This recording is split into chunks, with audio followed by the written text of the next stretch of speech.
예. 지금 두 번째 특강 시간에는 실제로 있었던 사건으로 한 인간의 변화에 대해서 보도록 하겠습니다.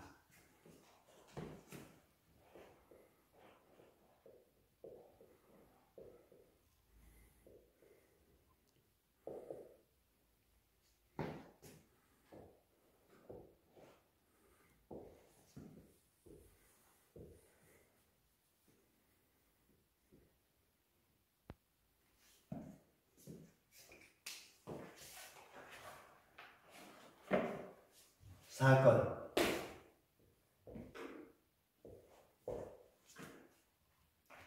우리가 살면서 누구든지 사건이 있습니다. 사건을 들어보시겠습니다.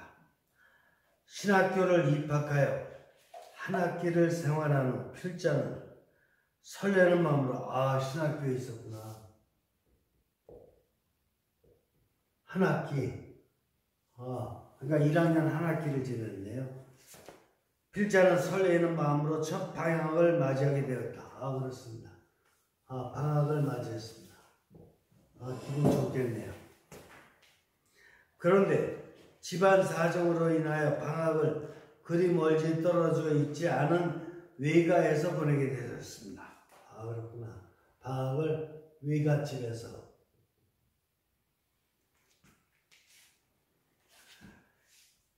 외가에서 지내는 첫 방학은 그 당시 필자에겐 갑작스럽게 주어진 환경이라 낯설기만 했다.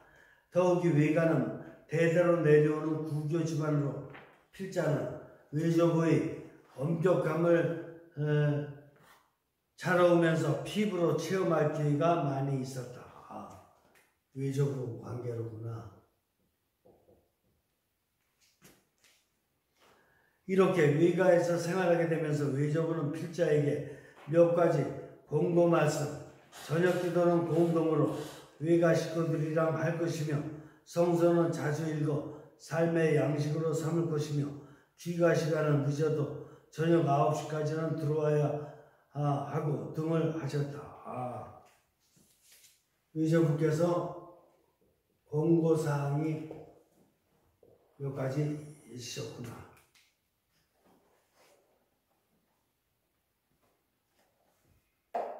나름대로 외조부의 말씀에 순명하며 지내던 중 필자는 그만 귀가 시간이 넘어 집에 들어오게 되었다. 귀가 시간이 문제로구나.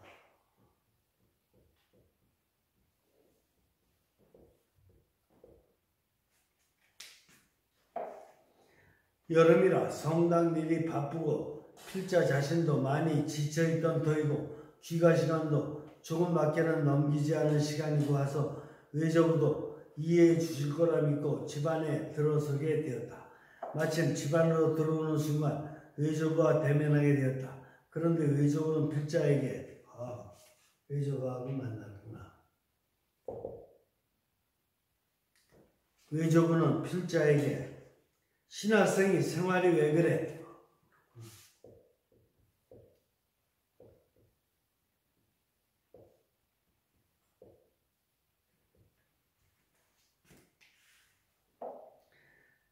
대체 지금 몇 시야?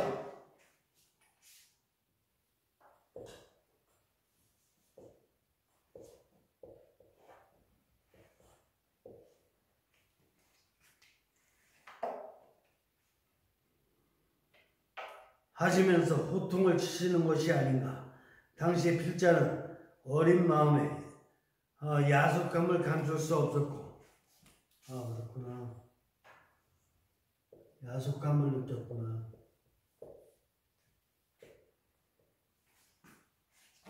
남의 집에서 사는 게 힘들구나 이렇게 느꼈던 것 같습니다. 당황한 나머지 볼멘 소리로 그냥 볼멘 얼굴로 그냥 자리를 뜨고 말았다. 볼멘 얼굴이 어떤 거예요? 화난 얼굴이겠죠. 그날 이후 필자는 방학 중에 있어 성당 일이며 친구들과의 만남 등 모든 일에 있어서 불안함과 초조감을 갖게 되었고 그렇구나.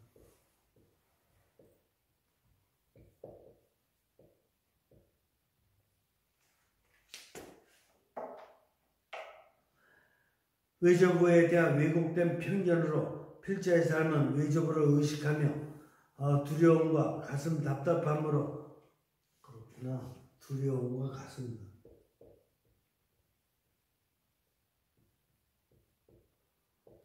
답답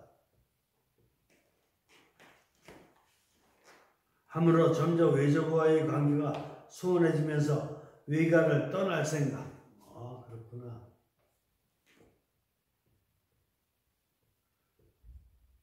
있기 싫구나.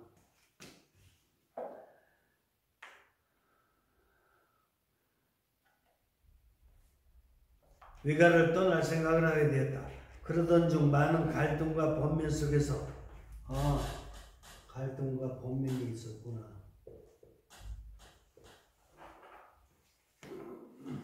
결국 어머니를 만나 필자가 겪고 있는 어려움에 대해서 말씀드리게 됩니다. 어머니를 만났구나. 어려움은 어머니를 만나는 거였구나. 어머니는 필자에게 지금 너의 처지를 생각하기 전에 성모님의 생애를 봐라. 성모님이 처녀의 몸으로 예수님을 잉태하게 된다는 것을 아셨을 때 성모님은 지극한 겸손과 믿음으로 순명하셨던 것을 하시며 필자의 마음을 보듬어 주셨다. 성모님은 너하고는 좀 다르다.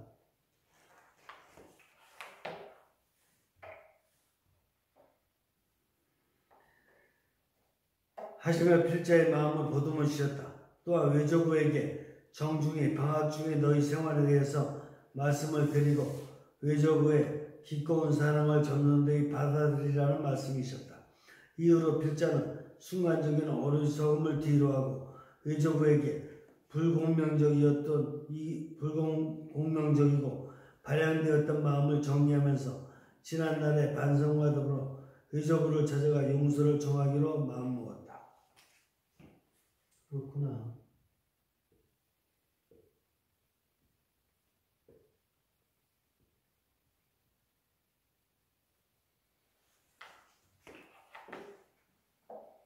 그런데 외가의 온 가족이 모여 저녁 기도를 하게 된 어느 날 외조부는 필자를 위해 예수님께 눈물 어린 기도를 하시는 것이 아닌가. 필자는 이에 너무 부끄럽고 감동한 나머지 눈가에 촉촉히 눈물이 고이는 것을 느낄 수 있었다. 외조부는 필자의 두 손을 꼭 잡으시고 오롯한 마음으로 사제가 될 앞으로의 길에 등불과 같은 말씀을 하시며 필자의 마음을 환히 비춰주셨고 필자 역시 외조부에게 머리 숙여 지난날의 불공명적이었던 생활을 반성하게 되었다. 서영성의 네 가지 주요 차원들.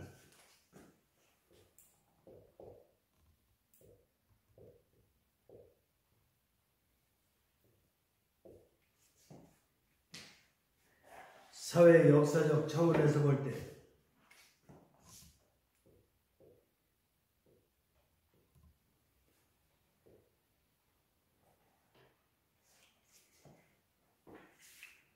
하나님은 필자를 외가라는 특정한 시공간 속으로 이끄시어 형성적인 삶을 살아가도록 부르셨다.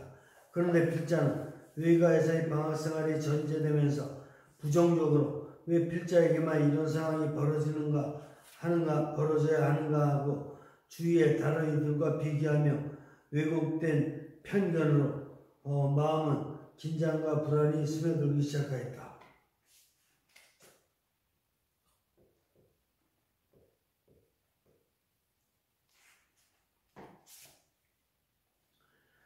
그래서 사건 당시 필자는 외가의 분위기며 외조의 모습에서 아무런 마음의 성향도 다가오지 않았고 필자의 삶만이 존중받아야 한다는 의식이 강하게 자리 잡았다.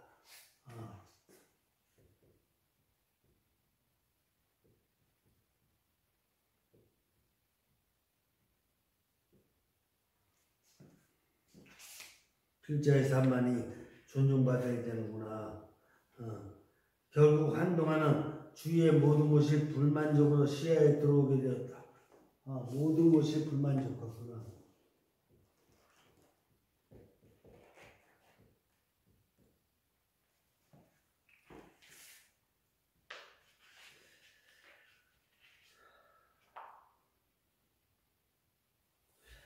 생체적 형성 차원에서 볼 때 사건 당시 필자는 생체적 차원이구나.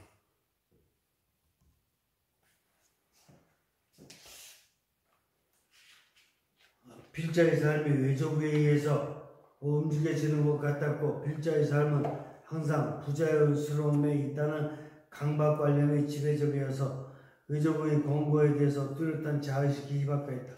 그래서 귀가 시간이 넘어 들어오게 되었을 때도 이런 필자를 이해해 주어야 한다는 당위성이 팽배해 있었기에 외조부에 있을 때를 불순명으로 받아들여 얼굴은 붉어지게 되었고 그렇구나.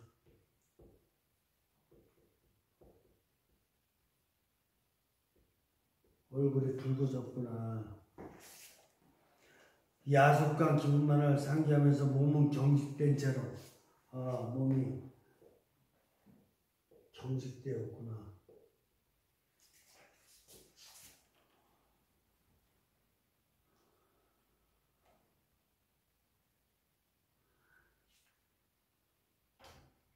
경직된 대로 자리를 급히 뜨게 된 것이다.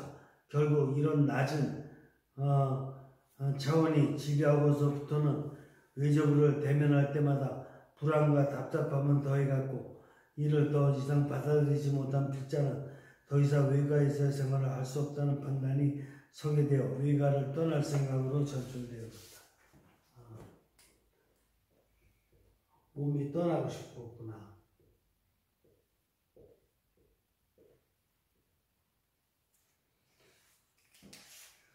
역할적 형성 차원에서 볼 때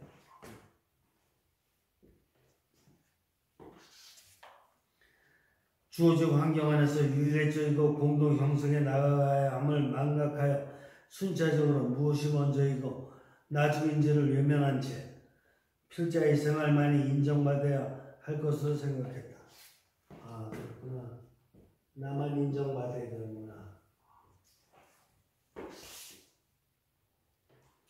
그래서 외조부의 삶은 저런 것이고 필자의 삶은 이런 것이기에 내가 생활해 가기 위해서는 내가 중심이 되어야 한다는 의식이 자리 잡게 되었던 것이다.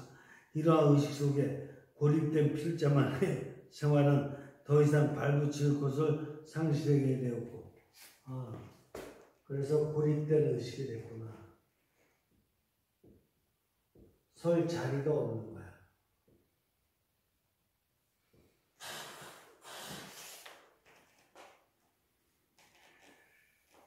더 이상 발붙일 곳을 상실하게 되었고 깊은 영적인 차원에서 어떻게 역할적으로 상호 영성에 가야 하는지 마음을 개방하며 나아가기보다는 오직 이 환경에서 떠나야지만 필자의 삶을 영해 나갈 수 있다고 자아발행적 망상을 하게 됩니다.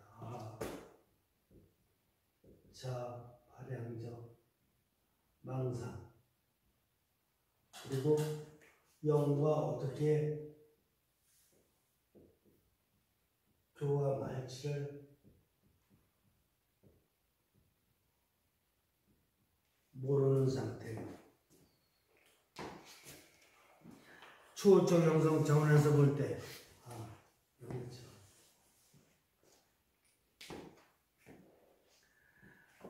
사건 당시 필자에게 와닿았던 모두 형태 지시들 안에서 접하게 되는 사람과 사물과 사건 속에서 초월적 감흥이나 보다 더 깊은 영적인 차원은 질이 멸멸해 있었다. 질이 멸멸. 전혀 없구나. 영의 힘은 전혀 없구나. 신학생이거든. 그래서 외조부의 말마디만이 머리를 맴돌 뿐 기도 시간이나 미사 시간 때에도 거룩한 단어들의 필자의 영혼 속에 파고들지 못하고 신적 현현의 선물성을 외면하려 들게 된 것이다. 따라서 초월적인 공명의 삶을 고치시키지 못하고 배타적인 역할적 계획들만이 그렇구나. 영적 차원은 제로고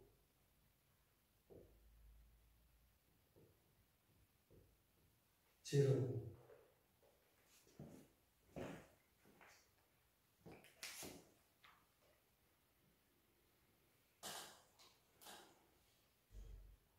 배타적인 역할적 계획들만이 정신의 기술에서 발양되어 불공명적으로 생체적 역할적 차원만이 이끌려지게 된 것이다. 이제 선형성의 네 가지 차원이 불공명적으로 침전되었던 필자의 형성 사건을 형성과학의 이론을 토대로 재해석하고 사정하는 가운데 이후 삶이 어떻게 변화되어 가는지 마음의 사연들을 열어보겠다. 자, 이거 이제 보이겠다고요? 이제 재형성. 어떻게 재형성했는지. 합취와 융화와 연민의 성향. 당시 필자에겐 여기서 합취, 융화, 연민이 나오는구나.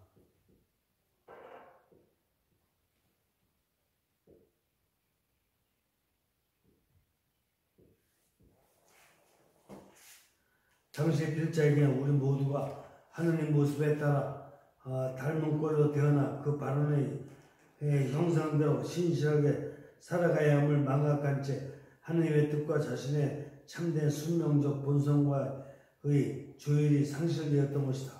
그래서 유일의적 공동체적인 부름, 즉 처음으로 지내게 된 외가에서의 방학생활, 외조와 친척들 간에서의 공명적 권고로 형성지어진 한계들 안에서 합치적이지 못한 자아반응의 형태가 지배하기 시작한 것이다. 결국 합치의 성향의 결여의 상태에서 외조부와의 관계는 더욱 재형성되지 청성되지 못하고 불공명적 자아반응의 형태로 치닫게 된 것이다. 사건 당시 필자에겐 우리가 구축과 삶의 형태와 합치된 상태를 견지하면서 구체적으로 여기서 그리고 지금 처해 있는 상황 속에서 다른 이들과 편하게 있을 수 있는 능력인 융화의 성향도 희박한 상태에 있었다. 합치도 없었고 융화의 상태도 희박했고, 그래서 하느님께서 허락해 주신 공간, 즉 외가라는 환경 속에서 실제적으로 유연한 적응을 이루어 나가지 못한 것이다. 결국 외조부와 함께 느끼거나 공감할 수 있는 능력이 결여되어 외조부의 관심사를 나누지 못했고 필자의 어려웠던 상황만을 생각한 나머지 융화의 성향을 견제하지 못했던 것이다. 그리고 인간은 무수한 방식으로 고통을 겪을 수 있고 그러한 삶에서 상처받을 수 있음에 누구나 조율되고 동참할 수 있다는 연민의 성향 또한 유약했던 것이다. 이것도 유약하구나.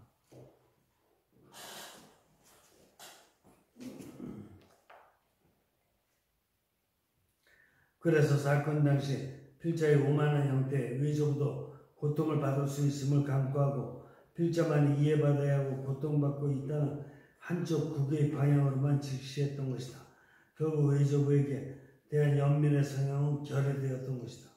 필자는 어머니를 배웠고 의연하게 자식의 마음을 헤아리시려는 모습에서 또한 어머니의 말씀을 통해 성모님이 초연하게 하느님의 뜻에 합치적이셨던 표양의 필자의 삶을 반성하며 정말 하느님의 뜻에 귀를 기울인다는 것이 얼마나 어려우면서도 복된 일인가를 깨달으면서 필자의 노력과 의지가 성모님의 모범을 본받고자 뭉치기들을 열심히 해나가게 되었다.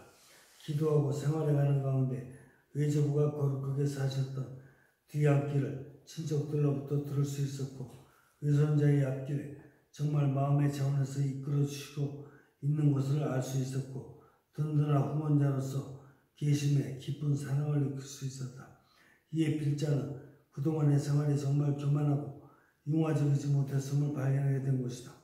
또한 남모르게 어려운 이들을 도우시고 이타적인 삶을 사셨던 외조부의 모습에서 연민의 성향은 깊어져 가게 되었다. 이후 신학교에서 생활해서 필자는 사모님한테 누구도 나서지 않았던 교구 학년 대표직을 맡으면서 수련회 준비와 그 밖에 여러 일을 해나가는 가운데 하나님의 뜻에 합치적으로 생활한다는 것이 얼마나 행복을 느낄 수 있으며 자신의 영적 성장과 육적인 성장의 밑거름이 될 수 있음도 실로 깊이 느낄 수 있었다. 또한 모든 형제들과의 대인 관계에서도 오만 형태로 기울이지 않기 위하여 편하고 유연하게 대화를 이끌게 되었다. 아울러 형제들과 더불어 살아가고 있음을 직시하면서 연민의 성향을 키울 수 있는 계기가 있었다. 어느 형제가 의복이 남다거나 부족함을 알았을 때는 필자는 그 형제들을 위해 기꺼이 옷을 나누게 되었고 그 형제보다 더 큰 기쁨과 희열을 맛보게 되었다. 총리 작가님 나오시죠. 여기서부터 읽자. 다시.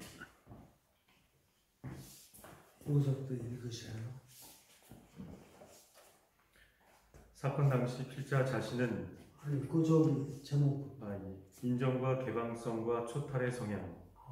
사건 당시 필자 자신은 합치적이고 융화적이며 연민에 찬 공명회로 형성되어 있지 못했기에 유일적인 형성의장에서 더욱 옛 표류 형태에 대해서 죽고 새로운 표류 형태로 되살아나가기 위하여 하느님의 뜻을 식별하고 이 뜻을 따라 살 것을 인정하려는 인정의 성향과 하느님의 뜻을 찾을 때까지 우리의 사정 능력을 형성회장 전체에 개방하여 귀 기울이는 개방성의 성향과 우리의 사정이 하느님의 뜻을 찾는 것에 방해하는 세속적인 탐욕과 야망 그리고 자아 발양의 힘을 분별하여 이에 집착하지 않은 초탈의 성향이 부족했던 것이다. 그래서 당시 필자는 하느님께서 뜻하시는 바가 외조부의 말씀 한마디 한마디에 녹아있음을 알아차리지 못했고 그에 따른 생활 태도에서 외조부의 말씀에 전적으로 인정하려는 성향이 약했던 것이다. 그리고 필자의 삼사리에 대해 외조부의 권고에 대해 사정하려는 개방성의 성향도 미약했고 필자 개인의 세속적인 이기주의로 말미암아 이에 집착하여 오만 형태의 굴레에서 벗어날 수 없었기에 초탈의 성향도 결여되었던 것이다. 사건 이후 필자는 외조부와의 많은 대화를 통해서 묵상을 통해서 무엇보다도 우선 모든 일에 하느님께 감사하는 마음을 갖게 되었고 이것이 예수님의 뜻이라 여겨지면 먼저 자신을 인정하고 주위에서 들려오는 신적 신호의 마음을 개방해야 함을 느낄 수 있게 되었다. 그리고 자신과 연관된 사람과 사건과 사물들을 주의 깊게 살펴보면서 인간적인 욕망에 사로잡힐 때에는 거기에 집착하기보다는 보다 깊은 의미가 있음을 상기하게 되었다.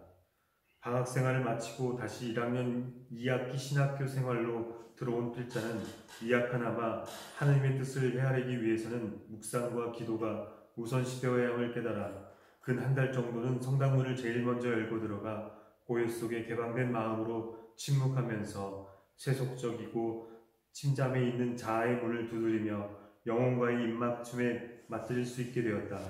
또한 형성의장에서 이루어지는 크고 작은 필자의 형성적인 사건을 기도 시간, 특별히 그 기도 시간을 통해서 저 거룩에 얼룩져진 습성화된 자아 발행적인 태도를 희석해 나갈 수 있었다.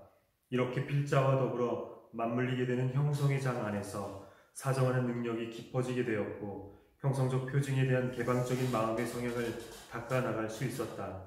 한 예로 3학년 학기가 시작되면서 필자는 어느 선배로부터 학교 자치회에서 운영하는 매점반에서 봉사를 해줄 수 있냐 부탁에 회피하고 외면하기보다는 또한 즉흥적인 말보다는 시간의 여유 속에서 마음의 성향을 개방하는 가운데 마지못해서 돕고 봉사하는 것이 아니라 불공명적인 그림자에서 초탈하는 성향을 감지하여 기쁜 마음으로 인정할 수 있게 되었다.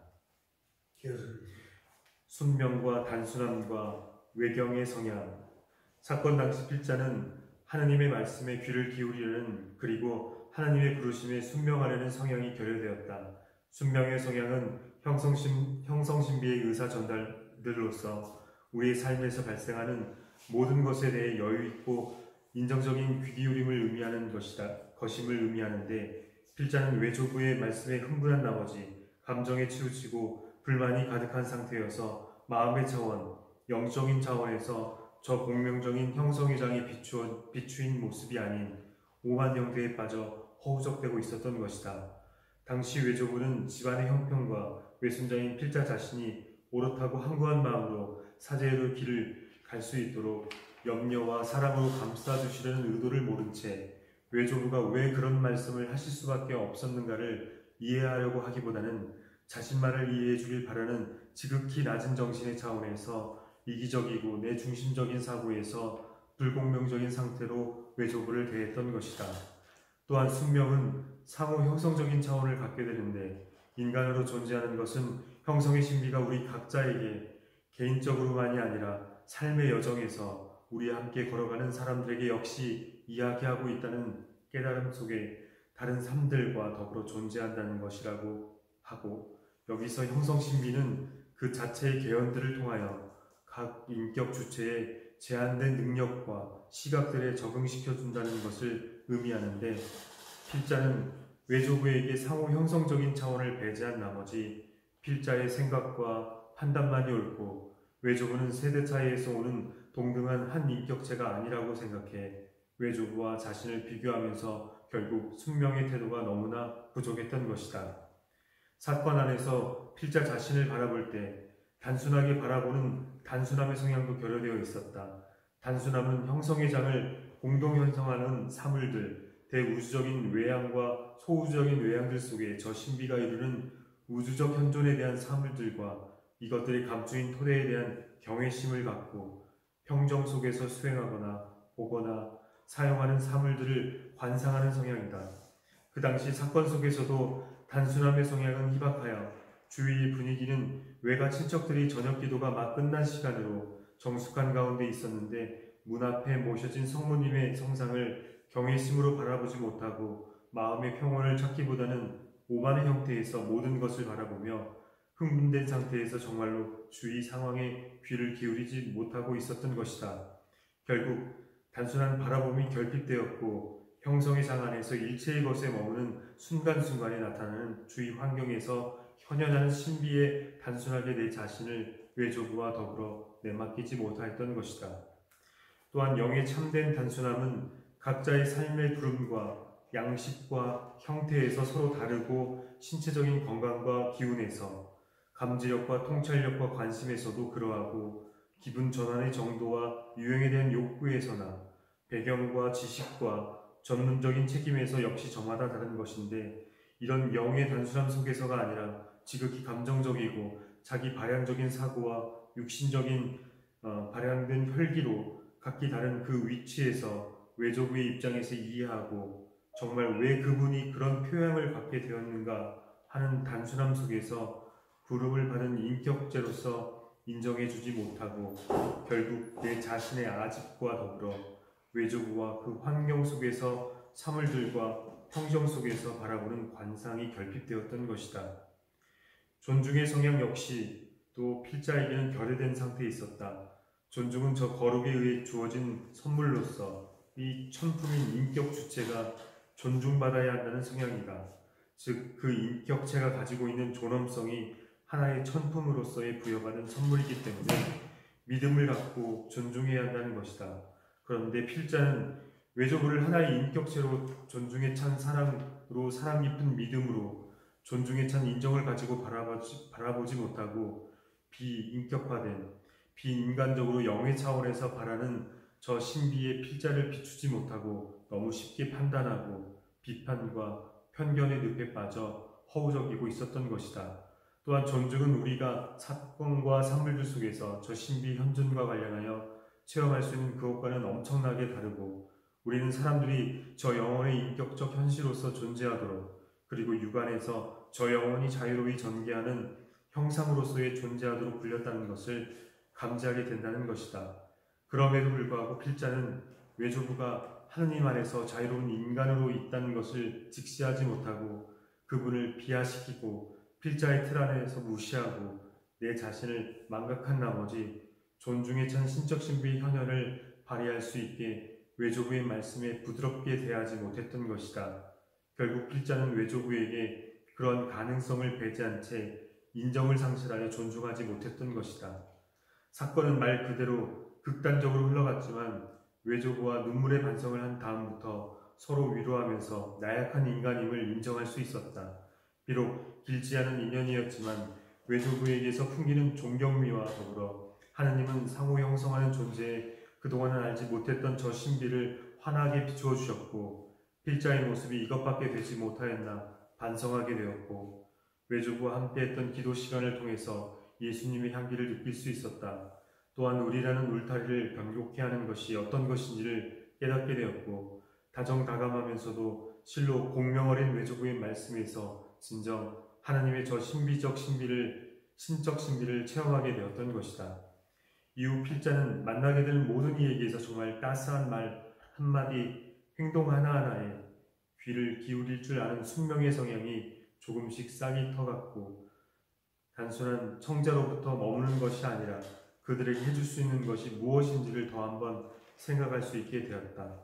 계속되는 삶 속에서도 대인과의 관계 속에서도 즉흥적인 생각과 말보다는 한 번 더 숙고하게 되었고 아직도 많이 부족하지만 조금씩 필자의 뜻보다는 하나님께서 무엇을 어떻게 들려주시려고 하는지 변화되어가는 필자의 소명을 느끼면서 저 높은 영의 차원에서 말하는 그 무엇을 깨달으면서 실천해 나갈 수 있게 되었다.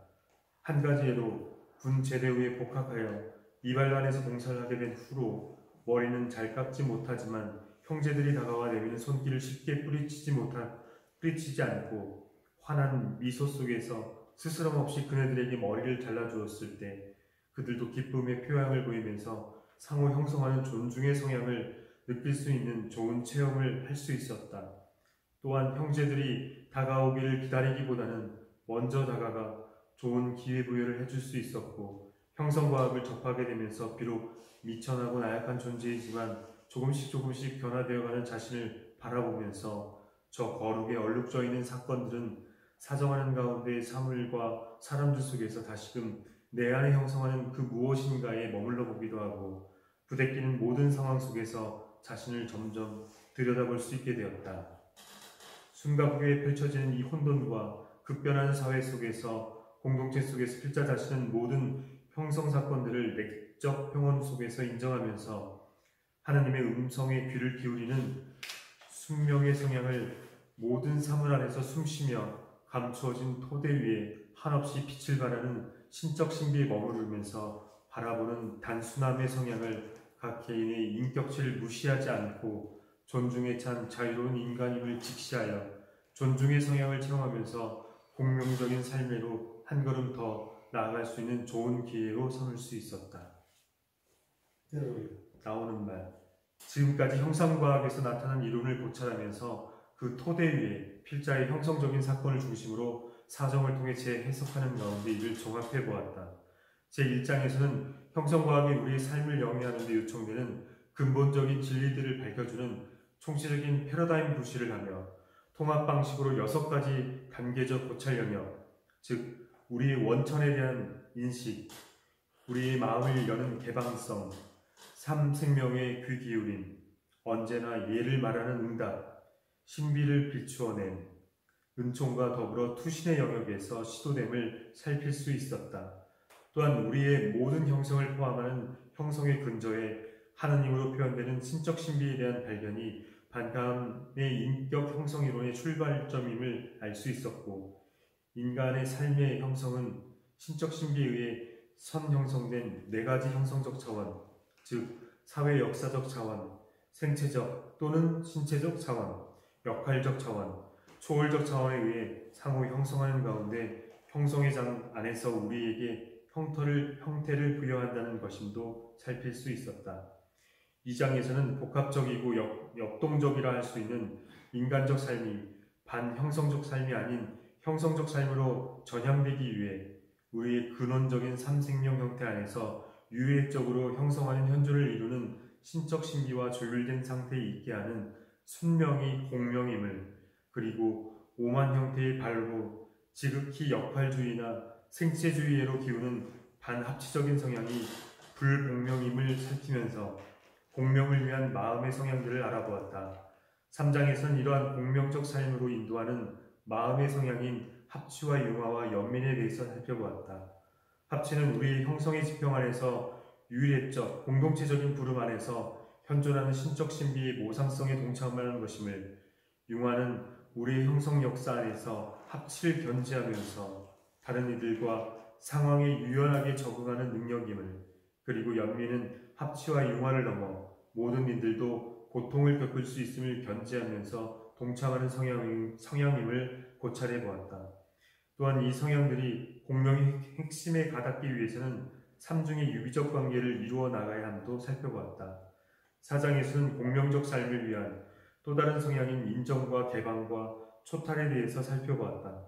사람과 사건과 사물들에 대해 사정력으로 신적 신비의 뜻을 인정하는 성향과 이런 사정력을 외면하지 않고 열어둘 수 있는 개방성과 이 개방성의 성향을 유지할 수 있게 하는 오만 형태의 반작용의 수단이 유머임을, 그리고 하느님의 뜻에 합치되고 유연하게 일상사에 습관화된 것들을 넘어설 수 있게 하는 초탈의 성향에 대해서 살펴보았다.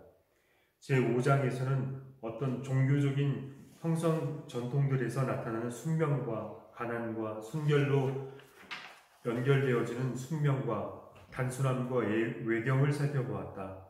순명은 형성신비가 전달하는 지시들의 여유있고 인정적인 마음으로 귀를 기울이게 하고, 단순함은 형성의 장에서 현시되는 사물들을 경외에 찬 관상으로 이끌고, 외경은 존중은 각 인격 주체가 신적 신비의 천품이기에 존중에 찬 사랑으로 요청한다는 것을 살펴볼 수 있었다. 이상에서 고찰한 형성과학적 이론들을 토대로 제6장에서는 필자의 형성사건을 재해석하면서 사건 당시 불공명적이었던 오만 형태의 성향들을 조명하는 가운데 공명적인 삶을 깊어지게 하는 인정적인 기토의 성향들이 일구어지고 있음을 알 수 있었다. 이와 같이 형성과학이 제시하는 이론과 성향들은 저 신비의 형상 속에서 우리가 전심으로 이루어갈 형성을 위한 가능성을 내포하고 이것들을 공명적일 수 있는 방식으로 우리의 삶사례의 형태를 부여할 수 있도록 돕는다는 것을 알 수 있었다. 또한 우리가 형성의 장을 바라볼 때 이 신비가 세 가지 주요 외양들, 곧 사건과 사물들과 사람들을 통하여 자체의 현존을 현시한다는 것을 확인하고, 저 신비의 외양들은 서로 고립된 상태에서 있는 것으로서 만나지 않으며 이것들은 서로 각자의 삶의 상황에서 상호작용한다는 것을 살펴볼 수 있었다. 인간은 누구보다 보다 더한 모어된 삶으로 향하고자 하는 성향이 있다. 이는 지금의 삶보다 더 양적이고 실적인 삶으로 영위해 가야 함을 직시하는 것이다. 그런데 이런 삶이 단지 육신적이거나 정신적인 차원에서만 머문다면 모래 위에 집을 짓는 것과 같을 수 있는 것이다. 왜냐하면 신적 신비에서 바라는 영에 의해 움직여지지 않음으로써 불공명적인 삶을 살 수 있기 때문인 것이다. 형성과학은 이를 간파하여 공명적인 삶으로 이끌기 위해 총체적인 준거 틀에 구실을 하는 것이다. 그래서 우리의 삶이 저 형성하는 신비에 이끌린 영의 주도하에 형성적 현존을 성취하도록 하는 것이다. 이처럼 형성과학이 제시하는 공명적 마음의 성향들은 필자의 형성사건을 재해석하면서도 나타났듯이 삶의 역동성 안에서 펼쳐지게 될 현존들을 보다 더한, 즉 초월적이고 영적이게 하는 구체적인 공명의 삶으로 이끌어들이는 것이다. 그래서 우리의 형성 역사 안에서 저 거룩의 얼룩진 파편들이 사정을 통해 재형성 내지 초형성될 때 방파함의 다음과 같은 말이 상기되고 체험될 수 있음을 확신해 본다. 우리가 영원히 감사드리게 되는 그 자리에서 우리는 내밀한 은총의 셈이 어떻게 해서 우리네 가장 깊숙한 자아를 예수와 비슷하게 만들어 놓았는지 알게 될 것이다. 우리는 이 셈이 우리 내면에서 눈부신 광채를 번뜩이며 어떻게 영혼을 향해 솟구쳐 오르는가를 알게 될 것이다. 그래, 수고 많이 했어요. 자, 우리가 사건을 하나 다뤘지만은 이 사건이 형성적 사건이 되었음을 알 수가 있었습니다. 합치도 U와 모든 것 다 X에서 정말 더 얼마나 큰 깨달음을 나중에 얻게 되었는지, 바로 이것이 바로 한 인간의 변화이며 세상의 변화가 될 수 있다라는 이런 상징으로서 사건을 살펴봤습니다. 한 인간이 이 정신과 의식이 나눠져 있다는 적에 정신도 그 신에 의해서 초의식. 신에 의해서 영향을 받으면 정신도 초월적 정신이 되고 의식도 초월적 의식이 됨으로써 해서 그 첫 시간에 말씀드린 바대로 모든 과학기술, 이 모든 것 같은 것이 이제 그 인간의 유익함을 위해서 재형성되고 그리고 초형성됨으로써 해가지고 인간 세상이 참으로 살기 좋은 이런 세상의 미래가 희망적이고 약속될 수 있다는 것을 형성과학은 견지하면서 꾸준히 이렇게 삼중구조의 인간혁명이 초월적으로 잘 이루어질 수 있도록 신에 의한 초월적 힘이 영에 가해지고 정신에 가해지고 육신에 가해지는 이런 삼중구조의 혁명이 일어날 것을 이렇게 기대하면서 이렇게 특강을 마무리하도록 하겠습니다. 수고하셨습니다.